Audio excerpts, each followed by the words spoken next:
Hello, नमस्कार। कैसे हो प्यारे बच्चों। मैं हूं आपकी अपनी ओनम राय और आप सभी देख रहे हैं अपना पसंदीदा चैनल हिमांशी मैथ क्लासेस। आज के सेशन में हम देखने वाले हैं एक नया ही चैप्टर जिसका नाम है समांतर श्रेणी।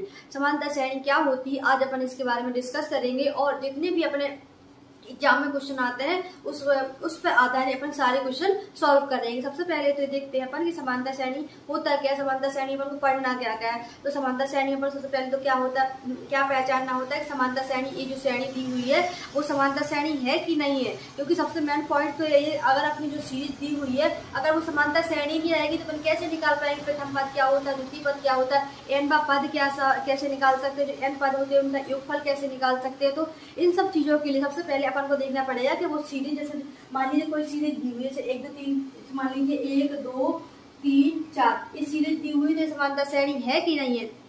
तो अपन को ये निकालने से पहले सबसे पहले देखना पड़ेगा कि जो अपना पूरा चैप्टर दिया हुआ है किस पे आधारित है। सबसे पहले तो अपना ये पूरा चैप्टर कॉन्सेप्ट बेस पे आधारित, मतलब कि सूत्र पर आधारित। अगर आपको इस अध्याय के सूत्र सारे समझ में आ गए, किसको कैसे अप्लाई करना है, कौन सा पद निकालने के लिए कौन सा फॉर्मूला लगाना पड़ेगा, तो ये चैप्टर बहुत ही सिंपल है। और 5 नंबर का तो इसमें लॉन्ग क्वेश्चन आता ही है। ऑब्जेक्ट तो आप पता है कि हर एक चैप्टर से 1 या 2 ऑब्जेक्ट आते ही है, लेकिन इसमें 5 नंबर का जो क्वेश्चन रहेगा लॉन्ग, वो हमेशा से इस चैप्टर से आता है। तो आपको इस चैप्टर के जितने भी कॉन्सेप्ट है बहुत अच्छी मजबूती के साथ इसमें पकड़ बनानी है, ताकि कि आप सभी जब भी अपने क्वेश्चन करने के लिए बैठो, रिवीजन करने के लिए बैठो, तो आपको पूरा इजीली समझ में आ पाए। प्रथम पद क्या होता है, सार्वंतर कैसे निकालते हैं, सार्वंतर अगर निकाल रहा है तो सही निकला कि नहीं निकला, तो ये सब डाउट रहते हैं। तो इन सब डाउटों को शामिल करते हुए मैं आप सभी के सामने एक क्लास लेके आई हूँ, ताकि अगर आप लोग एक क्लास शुरू से लेकर अंत तक देखते हो तो आपको इन सब चीजों में डाउट नहीं रहेगा। प्रथम पद क्या होता है, द्वितीय पद क्या होता है, अंतिम पद क्या होता है, योगफल कैसे निकालते हैं। तो आई होप आप सभी बच्चे पेन कॉपी लेकर बैठ गए होंगे इस क्लास को अटेंड करने के लिए, ताकि आप सभी बच्चों के सारे कॉन्सेप्ट क्लियर हो जाए। तो आइए अपन स्टार्ट करते हैं अपने समांतर श्रेणी वाला चैप्टर। तो देखते हैं, सबसे पहले देखते हैं अपन इसके कॉन्सेप्ट, इसमें कॉन्सेप्ट क्या कहता है, कैसे अपन समझे कि कोई चीज समांतर है कि नहीं है। समांतर मतलब होता है इक्वल चीज होना, ठीक है, इक्वल मतलब समान चीज होना। अब देखते हैं, ऐसे मान लीजिए आप लोग बताना ये क्या है, ठीक है। ये तो एक शायद पोटली ऐसी लग रही होगी आप सभी को। एक पोटली नहीं, एक पोटली है, एक बैग है, हैंड बैग है, ठीक है। जो महिलाएं बाजार जाती हैं, लड़कियां शॉपिंग करने के लिए जाती हैं, तो ऐसे हैंड बैग लेके जाती है। लड़की इसको क्या समझ सकते हैं, लड़की इसको गुल्लक समझ सकते हैं, ठीक है। गुल्लक ले लेना लड़के, और लड़कियां तो हैंडबैग समझ लेना, ठीक है। जैसे मान लीजिए आप गए नानी के यहाँ, ठीक है, नानी के यहाँ गए, नानी ने अब नानी के घर से आप वापस आ रहे हैं, तो नानी ने आपको 10 रुपए दे दिए कि लो जाओ बेटा, आप जा रहे हैं घर वापस जा रहे हैं तो 10 रुपए ले लेना और चॉकलेट खा लेना। पर आप निकले बड़े कंजूस आदमी, तो आपने सोचा नानी ने 10 रुपए दिए, क्यों वेस्ट करना, अपने रख लेते। तो आपने इसमें अपने इस गुल्लक में रख लिया, जो बैग मान लो गुल्लक, इसमें आपने रख लिया, 10 रुपए जमा कर दिए, ठीक है। आप घर पे आए, अपने दादाजी से कहा या दादी से कहा, मम्मी से कहा, पिताजी से कहा, जिससे भी कहा कि पिताजी आप मुझे सिर्फ डेली ना हर रोज 3 रुपए देना, ठीक है। कितने रुपए देना, 3 रुपए देना। उन्होंने बोला ठीक है, हम आपको 3 रुपए देते जाएंगे, ठीक है। आपने डिसाइड किया कि अब हम हर रोज अपनी गुल्लक में 3 रुपए जमा करेंगे। पहले दिन आपने 3 रुपए जमा किया, दूसरे दिन आपने 3 रुपए जमा किए, चौथे दिन आपने 3 रुपए जमा किए, 10 रुपए आपके पास थे। फिर आपने सोचा कि अब हम अपनी गुल्लक को भरने के लिए हर रोज उसमें 3 रुपए ऐड करते जाएंगे। कंडीशन क्या रहेगी, आपको हर रोज ऐड करना है, ठीक है। तो पहले आपके पास कितने रुपए थे, नानी ने कितने दिए थे, 10 रुपए दिए थे, ठीक है। फिर आपने डिसाइड क्या किया कि आप उस गुल्लक में कितने रुपए डालोगे, हर रोज 3 रुपए। तो पहले दिन आपके गुल्लक कितने, 10 रुपए थे। घर आए तो दादाजी ने 3 रुपए दिए, 10 रुपए पहले से थे, आपने 3 और उसमें ऐड कर दिए, ठीक है। अब दूसरे दिन होगा, तीसरे दिन भी, तीसरे दिन आपके पास 10 रुपए पहले से थे, 3 उसमें पहले ऐड हो गए थे, फिर 3 आपने फिर मिला दिए, ठीक है। इसी तरह आपने फिर नेक्स्ट दिन ऐसा किया कि 10 रुपए पहले थे, 3 रुपए उसमें पहले मौजूद थे, फिर 3 रुपए मिलाए और फिर उसमें 3 रुपए मिलाए, डॉट डॉट डॉट ऐसे करते करते आपको बहुत टाइम हो गया और आपकी गुल्लक बन गई। तो आपने यहाँ से क्या देखा, आपकी गुल्लक पूरी फुल हो गई, ठीक है। तो आपने यहाँ से क्या देखा कि पहले आपके पास कितने रुपए थे, पहले आपका 10 रुपए थे, फिर कितने हो गए, आपने उसमें 10 रुपए पहले थे और उसमें 3 रुपए दूसरे दिन मिलाया तो कितने रुपए होगा, 13 रुपए हो गए। इसी प्रकार आपके पास 10 रुपए पहले थे, 3 रुपए फिर मिलाया आपने, फिर 3 रुपए मिलाया। एक कंडीशन कैसे चल रही है कि हर दिन आप कितने पैसे मिला रहे हैं, जितने बात अपने पास पैसे होते जा रहे हैं उसमें आप 3 रुपए ऐड कर रहे हैं, 3 रुपए फिर ऐड किए, 3 रुपए फिर ऐड किए, फिर 3 करके आप बढ़ाते रुपए। तो एक चेन बन गई, देखो आपको दिख रही होगी, एक श्रृंखला बन गई, एक श्रृंखला बन गई। ठीक है, देखो तो यहाँ कितने हो गए, यहाँ 10 रुपए थे, यहाँ पर 10 और 3 कितने हो गए, 13 रुपए हो गए, यहाँ पे कितने हो गए, 16 रुपए हो गए, यहाँ पे कितने हो गए, 19 हो गए, डॉट डॉट डॉट डॉट इस तरह पढ़ते हैं। तो आपके गुल्लक में कैसे पैसे होगा, पहले 10 रुपए थे, नानी ने दिए थे, फिर उसमें पिताजी ने दादाजी ने 3 रुपए दिए तो कितने हो गए, 13 हो गए, फिर आपको दूसरे दिन पैसे मिले तो 16 हो गए, फिर आपको नेक्स्ट दिन पैसे मिले तो 19 हो गए। इसी तरह आपकी जो गुल्लक थी बढ़ती गई। तो ये क्या बन गई, एक सीरीज बन गई कि पहले 10 थे, फिर 13 होगा, फिर 16 होगा, फिर 19 होगा, इस तरह बढ़ती जाएगा। ठीक है, तो आपको यहाँ से क्लियर होगा कि ये क्या बन गई, एक श्रृंखला, इसको क्या बोलते हैं, समांतर। अब देखो अभी समांतर कैसे, एक श्रृंखला तो बन रही है, अब समांतर कैसे हुआ, देखो पहले आपने क्या निकाला, पहले संख्या कितनी थी अपने पास, 10 थी, फिर 13 बढ़ गई। तो अपन देखो 13 में से अगर 10 माइनस किया तो इसमें कितने का अंतर आ रहा है, 3 का, 13 में से 10 चले जाए 3 बचे। इसी तरह का अपन इसमें देखते हैं कितने, अगर 16 में से 13 माइनस करते हैं तो कितने का अंतर आया, 3 का अंतर। तो आपने देखा अगर अपन इस वाले दूसरे वाले पद में से पहले वाले पद को घटाया तो 3 बच रहा है। ठीक है, इसी प्रकार तीसरे वाले पद में से दूसरे वाले पद को घटाया तो कितने बच रहा है, 3 बच रहा है। इसी तरह 19 में 16 घटा रहे हैं तो 3 बच रहा है। ये क्या हो रहा है, इनके दो अपन जो भी दो संख्याएं ले रहे हैं, जैसे 10 और 13 को लिया तो अंतर कितने का आया, 3 का आया। 16 और 13 को लिया तो कितने का अंतर है, 3 का। इसी प्रकार 16 और 19 को लिया तो अंतर कितने का, 3 का अंतर है। ये अंतर कैसे हो रहा है, ये अंतर हमेशा दो पदों के बीच में अंतर हमेशा कैसा समान आ रहा है। अगर आप आगे भी जो भी संख्याएं रहेंगी अगर उन संख्याओं को भी लेंगे, दो संख्याओं को, तो अंतर कैसा रहेगा, समान हो रहा है। तो इसी को बोलते हैं समांतर श्रेणी। अगर दो संख्याओं के बीच में, दो पदों के बीच में अगर अंतर समान आ जाता है तो उनको क्या बोलते हैं, समांतर श्रेणी। मतलब इनके बीच में जितनी भी संख्या होंगी उनमें कितने का डिफरेंस होगा, 3 का डिफरेंस होगा। तो आप सभी क्लियर हुआ इतना कि समांतर श्रेणी कैसे बनी है, कैसे बनी आप सभी की। पहले आपके पास 10 रुपए थे, आपने एक योजना बनाई, एक प्लान बनाया कि हम उसमें अपने गुल्लक में हमेशा 3 रुपए डालेंगे, हर रोज 3 रुपए डालेंगे, कंडीशन की कंटिन्यू चलता रहेगा। तो पहले आपने पहले दिन 10 रुपए में 3 रुपए मिलाया तो कितने होगा, 13 होगा। अब 13 रुपए फिर 3 रुपए मिलाए तो कितने होगा, 16 होगा। इसी प्रकार 16 फिर 3 मिलाए तो कितने होगा, 19 होगा। इस तरह आपकी चेन बन गई और इसको क्या बोलते हैं, समांतर श्रेणी में आ गया, क्योंकि इनमें अंतर कितने का है, समांतर है। अब जो प्रथम पद है, प्रथम संख्या है जो 10 है, इसको क्या बोलते हैं, इसको बोलते हैं प्रथम पद, प्रथम पद। ठीक है, प्रथम पद को 10 में ए से लिखते हैं तो ए बराबर कितना हो जाएगा, 10 हो जाएगा। अब जो दूसरा 13 लिखा है उसको क्या बोलते हैं, दूसरा पद, दूसरा पद। इसी तरह जो 16 लिखा है उसको क्या बोलते हैं, तीसरा पद, तीसरा पद। इसी तरह डॉट डॉट डॉट डॉट आगे संख्या बढ़ती जाएगी। अब आपने क्या देखा, यहाँ पे देखो आपने देखा कि ये लिखा है तो ये लिखा है, ए की जगह कितना लिखा है, 10 लिखा है। इसी तरह अब यहाँ पे आए तो ये 10 को क्या लिखा अपन ने, ये लिखा, प्लस 3 क्या लिखा, 3 क्या है, इन दो बीच में संख्या है, मतलब डिफरेंस है, क्योंकि 10 पहले थी और फिर 13 बाद में हुए तो कितने, इन दोनों के अंतर कितना है, 3 है। जो अंतर होता है तो किसे डिफाइन करते हैं अपन, इसको बोलते हैं सार अंतर, सार अंतर। अगर दो संख्याओं को भी लेते हैं अपन, जो भी इनका बीच में डिफरेंस आता है जो समान होना चाहिए। सार अंतर मतलब क्या होता है, जितने भी पद दिए हों उनमें समान का अंतर होना चाहिए। अगर यहाँ भी 3 का अंतर है तो इन दोनों संख्याओं को लेना चाहिए तो उनमें भी 3 का अंतर होना चाहिए। अगर इन दो संख्याओं को ले रहा है तो भी 3 का अंतर होना चाहिए, इन दो संख्याओं को ले रहा है तो भी 3 का अंतर होना चाहिए। मतलब दो क्रमवार पदों को लेने पर उनका अंतर अगर समान आता है तो उसको क्या बोलते हैं, सार बनता है। ठीक है, तो यहाँ क्या हो गया, यहाँ ई तो पहले से लिखा और 3 क्या है, यहाँ अंतर है, मतलब अपन 3 को 3 हर रोज कितने रुपए ऐड कर रहे हैं, 3 रुपए ऐड कर रहे हैं। इसी प्रकार इसको क्या लिखेंगे, 10 है तो इसको ए लिख दिया, प्लस 3 है तो क्या लिखेंगे, डी लिखेंगे। इसी प्रकार फिर डी है तो फिर यहाँ डी लिखेंगे। ठीक है, इसी प्रकार यहाँ 10 था ए लिखते हैं, डी को क्या लिखते हैं, डी लिखते हैं, फिर 3 को डी लिखेंगे, फिर डी को 3 लिखेंगे। ठीक है, तो अपन ने क्या देखा, प्रथम पद में कितना है, प्रथम पद कितना है, ये प्रथम पद हो गया। ठीक है, फर्स्ट पद, ये सेकंड पद हो गया, ये थर्ड पद हो गया, ये फोर्थ पद हो गया। ठीक है, तो ए1 बराबर क्या है, ए। ठीक है, ए1 बराबर क्या है, ए2 बराबर क्या है, क्योंकि ये दूसरा पद है तो अपन लिख सकते हैं। अपन ने प्रथम पद को क्या माना, ए माना, ठीक है। ए से अपन ने क्या कर दिया, ए से अपन ने डिफाइन कर दिया कि ए कितना है, ए 10 है, ठीक है। इसी तरह A2 क्या हो जाएगा, ए हो जाएगा ना, A प्लस डी हो जाएगा। इसी प्रकार A3 क्या हो जाएगा, A3 क्या हो जाएगा, ए तो है A प्लस 1 और 1 डी जोड़ कितना हो जाएगा, 2D हो जाएगा, ठीक है। इसी प्रकार चौथा पद क्या हो जाएगा, ए तो पहले से लिखा है यहाँ पे, ए प्लस 1D 2D 3D तो कितना डी हो जाएगा, 3D हो जाएगा। हो गया इतना।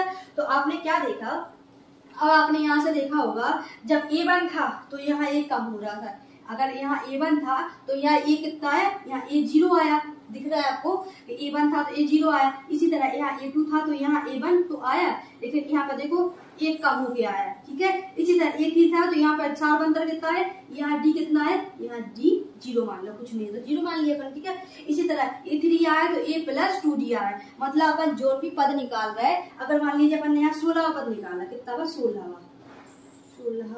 पद, ठीक है। कौन सा पद निकाला, यहाँ लिखते हैं, ठीक है। 16वां पद निकाला, मान लीजिए अपन ने 16 पद निकाला।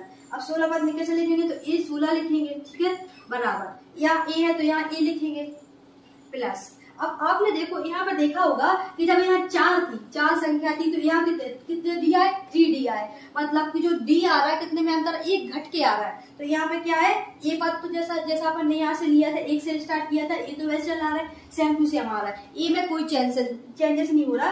लेकिन क्या हो रहा है, जो डी है सारा अंतर दिया है उसमें एक माइनस हो रहा। अगर पद तीसरा है तो यहाँ पर अंतर कितना आ रहा है, 3 की जगह कितने 2 आ रहा है यहाँ पे, यहाँ इसलिए यहाँ 4 है तो यहाँ कितना है, 3 आ रहा है। तो यहाँ का 16 है तो यहाँ कितना आएगा, 15 डी आएगा। इसी तरह अगर अपन एन बा पद निकालें तो कैसे निकलेगा, अगर ई एन निकालना अपन को, ई एन बराबर निकालना तो क्या रहेगा, ये तो एच रहेगा प्लस, यहाँ क्या करते हैं, एक माइनस करते हैं डी में, तो यहाँ एन लिखा है तो यहाँ एन माइनस 1 इंटू डी। आपको क्लियर हुआ यहाँ तक तो ये क्या बन गया, अपना फॉर्मूला बन गया। आप सभी को फॉर्मूला रटना पड़ा क्या, कि आपने इसी तरह लिया कि फॉर्मूला कैसे निकलता है। आई होप आप सभी बच्चों को क्लियर हो गया होगा एक फॉर्मूला करने कैसे निकाला, रटना पड़ा आप सभी को। दिक्कत आई यहाँ पे कि देखो सबसे पहले अपन ने क्या देखा, अपन ने देखा कि अपने गुल्ला के आधार पर अपन ने अपने सारे कॉन्सेप्ट क्लियर करे कि पहला पद क्या होता है, दूसरा पद क्या होता है, तीसरा पद कैसे होता है। अपन ने सारवंतर भी देखा कि अगर दो पदों क्रमागत दो पद कोई भी लेते हैं, अगर उनके बीच में समान अंतर आ जाता है तो उसको क्या बोलते हैं, सारवंतर बोलते हैं। अगर इन दो पदों को लिया फर्स्ट और दूसरे को लिया तो दूसरे में से पहला पद घटाते तो जितना भी अंतर आएगा उसी तरह आगे अगर दो संख्याओं को अपन लेते हैं तो उनका भी अंतर समान होना चाहिए। अगर समान हो जाता है तो वो क्या कहलाता है, समांतर कहलाता है, ठीक है। इसी तरह अपन ने निकाला, अगर अपन जैसे अपन ने फर्स्ट पद निकाला, दूसरा पद निकाला, तीसरा पद निकाला, चौथा पद निकाला, अपन ने क्या देखा, या अपन ने एक चीज नोटिस की कि अगर अपन जो भी पद निकाल रहा है, ऐसे अपन ने निकाला 16 पद निकाला तो क्या लिखा, ए 16 लिखा, ठीक है, बराबर क्या लिया, ए तो जैसा है वैसे ही रहेगा प्लस जो डी आ रहा है, डी में अंतर हो रहा है क्योंकि यहाँ चेंजेस होता है, क्योंकि अपन पैसे हर रोज ऐड कर रहे थे ना, तो वो अंतर आ रहा था। तो अपन ने क्या किया, 16 आया तो उसमें से एक माइनस कर दिया तो क्या 15 डी आ जाएगा, बस इतना किया, इसके अलावा कुछ नहीं किया। तो अपन ने क्या निकाला, जो एन का पद होता है उसका फॉर्मूला क्या होता है, ई एन बराबर क्या होता है, a plus n minus 1 into d. क्योंकि यहाँ पर जो संख्या यहाँ दी होती है उसमें से एक माइनस करते, तो यहाँ संख्या क्या है, एन है, तो अपन ने यहाँ इसमें से एन माइनस 1 कर दिया और जो डी था उसको जैसा था वैसा ही लिख दिया, ठीक है। आई होप आप सभी बच्चों को इतने अपना कॉन्सेप्ट क्लियर हुआ होगा कि जो समानता श्रेणी है उसके कॉन्सेप्ट कैसे निकल के आते हैं, ठीक है। अब अपन देखते हैं, अब देखते हैं एन पदों का योगफल, वो आपको समझाएंगे दूसरे वाले क्वेश्चन, ताकि आपको वो भी कॉन्सेप्ट आपके क्लियर हो पाए। अब आप मुझे बताइए, अब हम क्वेश्चन करते हैं इस पर, ठीक है, ठीक है। आप क्वेश्चन देखते हैं, एपी, ठीक है। हम क्वेश्चन निकालते हैं, कैसे निकालते हैं,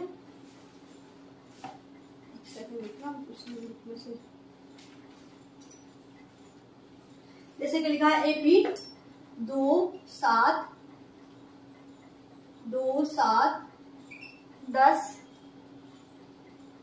2 7 12, अच्छा 12 डॉट डॉट डॉट डॉट 10 बा पद ज्ञात कीजिए, ठीक है। अब क्या दिया हुआ, समानता श्रेणी है कि नहीं है, तो पहले तो हम ये देखते हैं समानता श्रेणी है कि नहीं, क्या चेक करते हैं, क्या चेक करते हैं, फिर हम दूसरे पद में से यहाँ आप लिख लो सारवंतर, चेक करते हैं सार अंतर। सारवंतर क्या चेक करते हैं, दूसरा पद माइनस पहला पद, ठीक है। दूसरा पद क्या है यहाँ पे, दूसरा पद तरीका 7 लिखा है, तो 7 माइनस 2, तो यहाँ कितना बच रहा है, 5 बच रहा है, ठीक है। यहाँ 5 निकला तो इसको क्या बोलते हैं, सारवंतर बोलते हैं। लेकिन अभी सारवंतर नहीं माना जाए, क्योंकि अपन ने अभी दो पदों के बीच में चेक किया है, कि 2 और 7 में चेक किया है। अपन को एक और चेक करेंगे ताकि अपना कंफर्म हो जाए कि अपन ने जो सारवंतर निकाला है 5 वो सही में सारवंतर है कि नहीं, कि और अंतर तो नहीं आ रहा है। अब एक तो पदों को लेते हैं, 7 और 12 को लेते हैं, तो दूसरा पद क्या है, इसमें दूसरा पद किसको मानेंगे, 12 को मानेंगे, ठीक है। और पहला पद क्या हो जाएगा, 7 हो जाएगा। 12 में 7 चले, कितने बचा, 5 बचा। मतलब अपन कोई भी 2 पद ले रहे हैं, मतलब प्रथम और दूसरा लिया तो भी सारवंतर कितना आ रहा है, 5 आ रहा है। अगर दूसरा और तीसरा पद लिया तो भी सारवंतर कितना आ रहा है, 5 आ रहा है। मतलब अपना जो सारवंतर है वो सही है। कितना, तो सारवंतर कितना हो जाए, अंतर कितना हो जाएगा, 5। डी वाला अपना कितना आ गया, 5 आ गया। और प्रथम पद किसको कहते हैं, जो पहला पद होता है उसको क्या नाम देते हैं, प्रथम पद, मतलब 2 दिया है। सारवंतर डी वाला क्या दिया है, अपना 5 दिया है। अब हमें कौन सा पद निकालना है, n पद निकालना है। अब n पद निकालने के लिए कौन सा फॉर्मूला का यूज करना है, जो अपन ने निकाला है। अब यहाँ पे n की जगह पे कितना रखना है, यहाँ कितना दिया है, 10 दिया है, तो n की जगह पे क्या पुट कर देंगे, 10 लिख दे। तो ए 10 बराबर क्या लिखेंगे, a प्लस 10, n की जगह पे कितना लिखना है, 10 लिखना है, 10 माइनस 1 इंटू डी, ठीक है। ऐसा लिख सकते हो आप सभी। अब ए 10 बराबर है, क्योंकि ये 10 क्यों लिया है, क्योंकि अपन को यहाँ क्या करना है, ये 10वां पद निकालना है, ठीक है। तो अपन ए बराबर कितना है अपना, 2 है, प्लस 10 माइनस 1 इंटू डी कितना है अपना, 5 है, ठीक है। तो ये 10 बराबर 2 तो जैसा है वैसे ही रहेगा। 10 में से 1 गया कितना बचा, 9 बचा, इंटू 5 गुणा कर दिया। तो ये 10 बराबर कितना आ जाएगा, 2 प्लस 5, 9 × 9 45, ठीक है। 45 में 2 जोड़ दो, कितने हो गए, 47। तो ये 10 बराबर कितना आ गया, अपना 47 आंसर आ गया। आई होप आपके बच्चों को क्लियर हो गया होगा कि एक कैसे निकालते, n का पद अपन कैसे निकालते। अब मान लीजिए आपको यहाँ 10वां पद दिया हुआ है। अब आपको क्वेश्चन में दे दे कि यहाँ पे लिख दे 20वां पद निकालिए, यहाँ 10 की जगह क्या कर दे, 20वां पद निकालिए। तो आप कैसे निकाल पाओगे, आप निकाल पाओगे जी, ऐसे आप आपने 20वां कर दिया, ठीक है। 20वां पद निकालिए। 20वां पद करने के लिए क्या करना पड़ेगा, अपने पास ए तो दिया है 2, सारवंतर कितना है, 5 है, तो अपन फॉर्मूला ए लगाएंगे। कौन सा लगाएंगे, ए एन बराबर क्या लगाएंगे, a plus n minus 1 into d, ठीक है। अब n की जगह कितना दिया है, 20 दिया हो, तो ए 20 बराबर ए कितना है अपना, 2 है, n कितना दिया है, 20 माइनस 1 इंटू डी कितना दिया है, 5, ठीक है।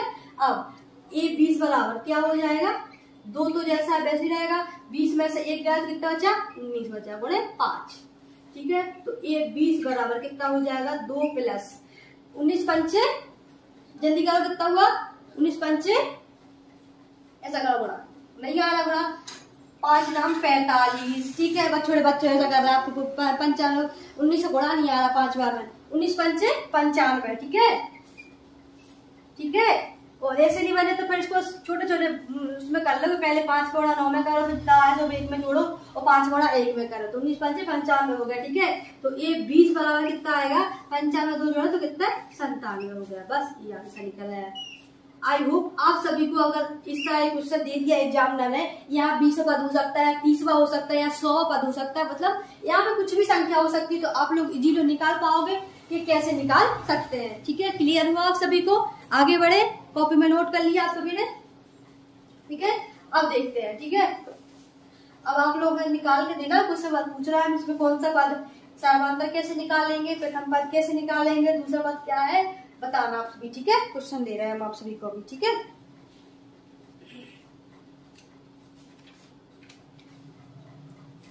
ठीक है, अब इसमें से आप सभी बताना हमें कौन सारवंतर और प्रथम पद बताना है, जो मैं सीधे लिख रही हूँ आपको, -1 3 ... एक क्वेश्चन हो गया। दूसरा, जितने क्वेश्चन करवा रही हूँ सारी एनसीईआरटी बुक के जो अपने गवर्नमेंट स्कूल में मिलती है ना, उससे पूरे क्वेश्चन उस पर याद आए, तो उसी से करवा रही हूँ, मैं कहीं और से क्वेश्चन नहीं करवा रही हूँ, ठीक है। तो आप सभी को सारे क्वेश्चन करने हैं, ठीक है। बस आप इसमें बताओ, अब प्रथम पद कौन सा होगा, प्रथम पद कौन सा होता है, और इनके पीछे प्रथम पद निकालिए, प्रथम पद और सार्व अंतर निकालिए। ठीक है। अब इसे प्रथम पद क्या हुआ, इस वाले में प्रथम पद क्या, पहला पद होता है उसको क्या बोलते हैं, प्रथम पद। इसको क्या बोलते हैं, प्रथम पद। प्रथम पद क्या है, इसमें 3 है। और सार्व अंतर कैसे निकलता है, अभी मैंने बताया था, अपन दो कोई भी क्रमांक संख्याएं ले लो, 2 ले लो, तो पहले पद पे दूसरा पद कौन सा है, दूसरा